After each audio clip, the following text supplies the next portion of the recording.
একদিন ভুঁড়িওয়ালা কুমড়ো আয়নায় নিজেকে দেখে ভয় পেয়ে গেল।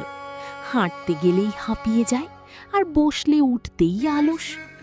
কুমড়ো, বেগুন আর মূলা যখন ডায়েট করতে ফেলিওর হয়, তার কিছুদিন পর কুমড়ো তার আয়নার সামনে নিজেকে দেখে চিৎকার করে বলে, আমি দিন দিন এত মোটা হয়ে যাচ্ছি যে আমি হাঁটতে গেলে হাঁপিয়ে যাই, আর বসলে উঠতে কষ্ট হয়। ঠিক তখনই গোলগাল বেগুন আর লম্বা মূলাও সেখানে এলো। বেগুন বলল, এভাবে চলতে থাকলে পরিস্থিতি খারাপ হবে, একদিন দেখা যাবে আমাদের গড়িয়ে চলতে হবে।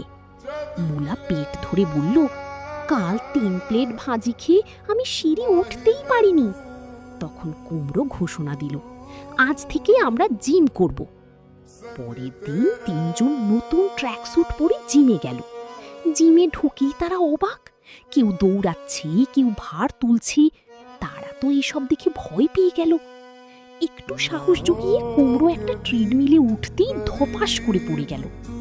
বেগুন ডাম্বেল তুলতে গিয়ে বলল, এটা কি ডাম্বেল নাকি পাহাড়? আর মূলা দড়ি লাফ দিতে নিজের পায়েই জড়িয়ে ফেলল। তাদের এসব কাণ্ড কারখানা দেখে সবাই হেসে ফেলল।